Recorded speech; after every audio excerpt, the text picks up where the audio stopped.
Hi, Messy Coder here. Welcome to a new Unity series where I'm showing how to use Archimatix Pro from Tide Productions. Archimatix is a powerful node-based modeling system inside Unity itself. You don't need any fancy 3D modeling software. You can build advanced, freaky buildings, models, furniture, pretty much whatever your imagination can come up with inside Unity. So sit back, enjoy, and I'll see you guys in a second.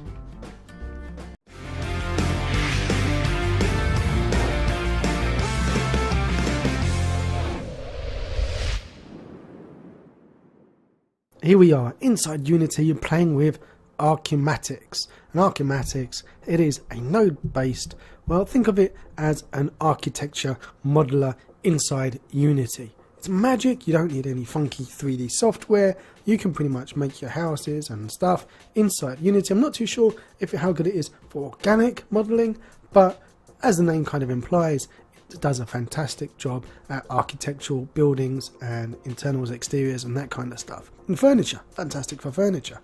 So let's have a play. Before I go in, I just want to show you in this about window, I've got here the user guide, and it's a fantastic user guide, very detailed. And if you're like me and you need videos to get yourself going, they've got a huge range of videos that walk you through all of the main features of Archimatix, which is pretty much what I'm going to do in these videos that I'm making now. It's just that my way, you're just seeing it from a noob's perspective and not from the geniuses who made this fantastic tool. Right, let's pop inside our scene and start mucking about with Archimatix. Alright, so I'm going to right click and I click 3D object, and there you see a new menu, Archimatix. And if I put in let's put in the basic stair, and you'll see straight away that we've got this little cardboard cutout of Carl the robot. There's a handy little man here to tell us the scale of our stairs, and that way we know if we're building a house, if our house is big enough for a mouse or a man. So thank you, Carl the robot. This is our stairs, and actually if you look at our stairs, you'll see this fluorescent pink outline here. That is actually the model here, and the way that you can see the stairs is that the model is extruded along this axis, and then it has a texture applied to it. And there's different ways that you can modify and edit this, and this is parametric modeling in that there's parameters everywhere. That's what basically defines how these models look. So you see these little handles, I can grab them and move. You see how the textures and the UVs automatically update, and it's not squished or stretched. It's lovely, natural, just keeps on extending the material. And if I want to make it a bit bigger, I can stretch it. Now my stairs can reach further high up. I don't need to, like normally you would put one model of stairs and you put that model of stairs next to another model of stairs. Don't need that anymore, just drag and there you go.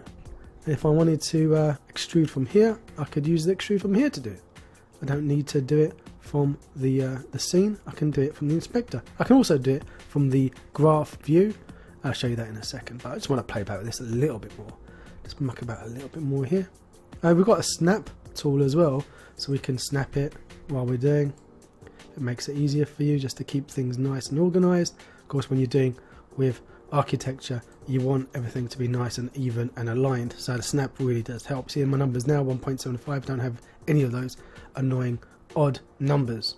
Now if I scroll down and I get to the stair shape itself, now you can see I can start mucking about with the stairs. I can make it have massive steps or really small ones, so like a mouse would climb up. And you see how the tread here on the right updates automatically as I change the riser, and the number of steps updates. And let's put, there you go, that's nice. Okay, let's pop inside now to the Archimatix graph node editor, and if I go window, Archimatix graph editor, here it is. Now I want to make this a little bit bigger. Let's make it a bit bigger. So this is what I get first of all, and you don't see much. You go, okay, here's my stairs, and you think that's it. Well, it's not. If I click this here, show all nodes, boom, you'll see some more little windows have magically appeared, and actually I can hide it by clicking these as well. See, poking them out. So here is my shape, the fluorescent pink shape of the stairs, and here is the material, and here is the extrude node. So if I delete this link between the shape and the extrude, now we're just going to have a shape in our scene that's not doing anything. There it is, see? Obviously there's no material to it because the material is linked to the extrude, it's not linked to the shape itself. Right, let's go back to having this full screen. There you go. So now I'll go to the output of my shape and back to the plan. So this is my plan now, and if I click here I can drag it around, I can stretch it, make it a bit bigger, I can zoom in and out with my mouse, and here's the material. If I delete the link of the material to the extrude and we go back here, you can see now the material is gone.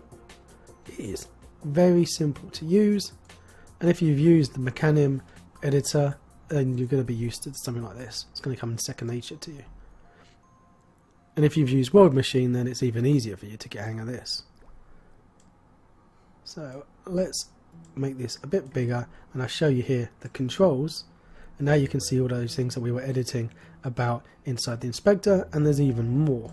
So there's a lot more detail that you can be editing about. You see on the right here we've got more nodes, and we've got these like effect nodes. I don't know what the proper name for them. So here's the extrude, and you've got lathe, and you've got plan sweep, and on the left here, and if I scroll my mouse down, you see I've got more complex shapes as they go. It looks like a nose. It's called the onion shape. And down here I've got ready-made stuff from the library. So I've got a box that I could just drop in. Here's my box, and if I extend this, you see the box has a shape already applied to it. Let's delete that.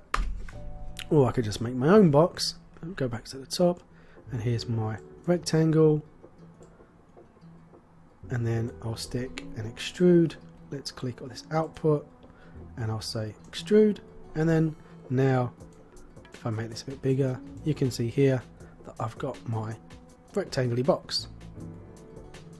And if I output here to the material, and now we look at our scene, I've got a big wooden box. Isn't that clever? What was that? 3 seconds for me to have a wooden box with material on it. And now I can make it bigger, I can put a bevel on it. Look at that. You see here I've got a bevel here. If I just undo that, so you can see that I can put a bevel via the inspector as well. So it's very easy to play about, very easy to make something. That was 3 seconds of playing about with a box.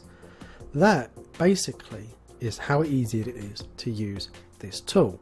Now we can do more advanced things, like we can have one shape and we can merge it with another shape here, and then we can make more complex shapes. So we can have one shape cut away from another shape, we can have more complex bevels and extrusions, and basically build a house.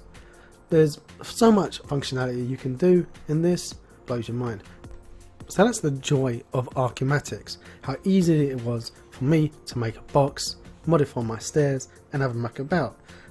Let's make our box a little bit smaller. So if we go back into our scene, let's make this a small box. Here you go, and that'll do. Make it, that's a pretty thing. There you go. We make our box like that, nice and small box. We don't need our stairs anymore. We can keep that material for our box, and we can minimize these. Minimize these out of the way. And now our extrude is looking nice, tasty. And can we rename this? We can rename it. I'm going to call mine extrude wooden box. There you go. Didn't even realise we could just rename it. Learning things as we're mucking about together. Isn't that fun? So now I want to repeat this in a big circle. So all I need to do is go down here, find radial repeater. Here's my radial repeater. Output mesh. Chuck it out in here where it says node mesh. And now you get a preview of what we're expecting to see. We've got a big nice circle made up of my columns. Let's see if that's really what it's like. Yep, there you go. Look. And if I go back to here and on my radial repeater, I can start playing about with the tools. I can say, look at that, muck about with the angle, Now it's become more of a semicircle. I can increase the number of sectors that I've got, reduce the number of sectors that I've got. It's a lot of fun you can do. Make it a bit bigger or smaller. Let's make it a bit bigger. And that is like 3 seconds. Well, if you're doing like a handrail or something like that, or if you were making more complex, you could make Stonehenge if you wanted, like that, in 3 seconds, couldn't you? So let's get rid of our radial repeater and let's make a triangle. So here's our triangle, and now if we go to plan repeater and we output our shape of our triangle to here to say this is the plan, output our mesh again here, and now if we go in we can see we've got a triangle, well, somewhat of a triangle. So we can reduce the inset, so it's spread out a little bit more, we've got more of them in. We can change the height. Here we go, we've got a nice long triangle, so now it's more like a hallway. So what do you think? Pretty fancy for 3 seconds of playing about. And the joy of Archimatix is that you can experiment and play, and you don't have to worry about breaking anything, because you can always undo and you can always just go delete. It's so much fun that you can have with this kit, and it's so much easier than playing about with 3D Studio Max and Blender, and you've got real-time live results of what you're doing. I love it. I'm just started playing with it. I think it's fantastic. I'm actually going to use it for my game that I'm playing about with. I'm going to try and make some buildings, I'm going to try and make some furniture, I'm going to try and have some fun, Archimatix, and as I'm having fun I'm going to video it. I think this is a great opportunity that we can learn this new tool together, we can have a lot of fun, and we can hopefully make something very special. And if you like these videos and you want to see more, click on that big juicy red subscribe button that's down below. Phone up all your friends, knock on your neighbours' doors, and remember, if you do like it, click it. Till next time. If you want to see more of my crazy videos, click on the left side of your screen now, and down below there's that big juicy subscribe button, and right next to it is the magic bell that if you click it, it will tell you if I've got a new video coming out. Till next time.